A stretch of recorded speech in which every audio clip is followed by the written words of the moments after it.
Бишкек шаарынын тургундары, урматтуу биздин коноктор, Швейцария өкмөтүнүн конфедерациясы жана Европейский банк развитиянын өкүлдөрү, урматтуу шаардыктар. Мына бизде Бишкек шаарында өзүңүздөр билесиздер, 15-жылдан бери өтө чоң Бишкек шаарына бизге керектүү чоң проекттин иши жүрүп жатат.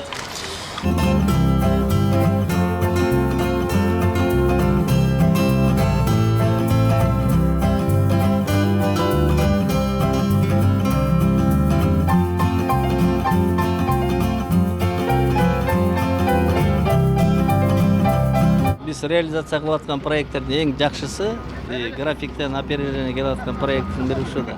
Эң жакшы проект. Биздин шаардыктар муну бүгүн эмес, мунун результатын, мунун үзүрүн 5 жыл, 10 жыл, 20 жылдардан кийин муну сезе баштайт. Себеби азыркы кезде мына канализация, водопровод маселеси, мына кече күнү дагы биздин урматтуу президентибиз Садыр Нуркожоевич айтпадыбы, электр энергиянын тарифи жөнүндө айтты. Мына ушуга окшогон маселелер бу дагы. Биз энергетика системасын ушундай кризиске алып келип, мына элдер муну туура кабыл албай калат, тарифти көтөрбөй. Бул жөн эле бир саясат кылып келишкен, саясат эмес да. Бул деген элдин турмушу, элдин мамлекеттин экономикасынын өсүп өнүгүшүнө да бул чоң түрткү бере турган проекттердин бири. Ошон үчүн кече Садыр Нуркожоевич дагы элдерге обращение кылды. Ушул тариф маселесин дагы туура түшүнүш керек.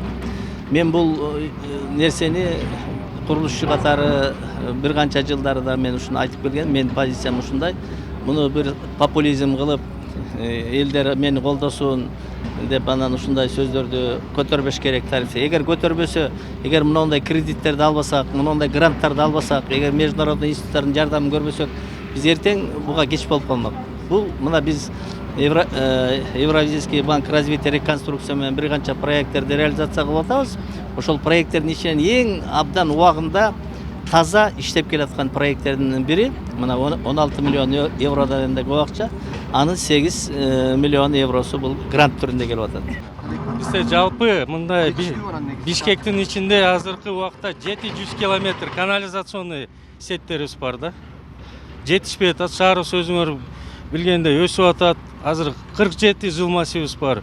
Алардын баарын канализация өткөзүш керек болуп атат. Ошон үчүн бул азыркы долбоор болуп аткан шаар үчүн эң чоң маселе болуп атат, чечилип атат да. Көйгөй маселеси чечилип атат. Мына өзүңүздөр билесиздер, мына Бишкек шаары кандай өсүп атат. Жанагы 2-3 этаж үйлөрдүн ордуна 12-15 этаж үйлөр, объекттер түшүп атат. Алда керек. Южный планировочный зона деп коебуз. Мына Асанбай жакта карап көрсөңүздөр, 12-чи микрорайон үстү жагы. Ошол жерде кандай целый микрорайон курулуп кетти. Мына ошолорго бизде канализациядан проблема чечилбей, ошолор кура албай келишкен. Эми мына Кудай буйруса, мына проект бүткөндөн кийин мына жыл массивдер дагы бизде көп, 47 жыл массивибиз бар. Ошонун баары тең бизге канализацияга кошулуш керек. Канализация бул экологияга байланыштуу. Бул келечектин иши. Анан бул шаардыктардагы бир аз ушул курулуш жүрүп атканда биздин социальный сеттерден дагы ар кандай биздин шаардын мэриясына сын пикирлер айтылып атты, чаңдап атат, казып атат, пробка болуп кетти деп. Бул бардык дүйнөлүк практикада кайсы шаарга барсаңыз, Европанын кайсы шаарына барсаңыз дагы ушундай практика бар, ошондо казып курат. Биякта азыр күн баткыча балдар иштеп атышат. Ошай түнкүсүн мындай карасаңар траншеянын глубинасы 5 метрден көп болуп атат. Ал уже техника безопасностька жарата, биз түнкүсүн иштетпей атабыз балдардычы. Бул в принципе долбоор 17 жылдан башталды. Жалпы уже бүтөйүн деп калганы, себеби уже канча биз 8 километр өттүк да. Бирок азыркы мына шаардын ичинен өтүп аткан Эмилбек Мырзакулович айтып кеткендей опережение менен бүтүп атабыз да. Бизден шаардыктардагы туура түшүнүүсүн сурап кетет элем. Мына буйруса май айында асфальт иштери башталат. Жолубуз жаңырып калат, асфальтталат. Зато канализация, водопровод, скважина, суу маселеси да. Мына ушул маселени биз чечип атабыз. Ошон үчүн мен дагы Швейцариянын өкмөтү, Европейский банк развитиянын представительдери келип, посолу келип берде катышып отурат. Алар дагы өзү көрүп атат. Мына Кыргызстанга 900 миллион евро биз финансовый поддержка кылдык деп атат. Бул өтө чоң проекттер да. Мына Ошто, Караколдо, чоң-чоң шаарларда биз международный институттар менен иштешибиз керек.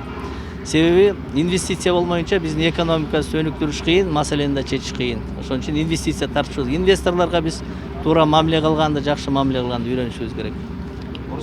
Биз долбоорлордун курулуп жатканына, алар кагаз бетинде калбаганына кубанычтабыз. Аны менен катар ушундай жигердүү иштер жүрүп жатканына абдан сыймыктанарыбызды баса белгилегим келет. Мүмкүнчүлүктөн пайдаланып, Европалык банк өнүктүрүүнү реконструкциялап жатканын айткым келет. Бүгүнкү күнгө чейин Кыргызстанга 900 миллион еврога жакын инвестиция салган. Бул чоң олуттуу каржылоо. Бирок бул инфраструктуралык долбоорлор ишке ашырылышы керек. Өлкө өнүгүп жатат, шаар өнүгүп жатат. Биз кызматташуубузга абдан кубанычтабыз. Жана дагы көптөгөн сонун долбоорлор болот деп ишенебиз.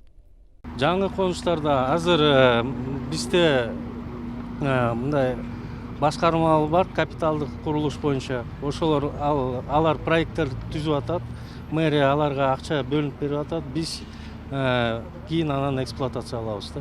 Бул магистральный сет дейт. Магистральный сетке уже кийин кичирээк эмелер кирет да, канализационный сеттер. Эң чоң мына өзү көрүп атасыңар, 1 метрдей 1 метр 600-дүктөр трубалар жатат. Ошол трубаларга уже кичирээк канализационный сеттер кошулат да.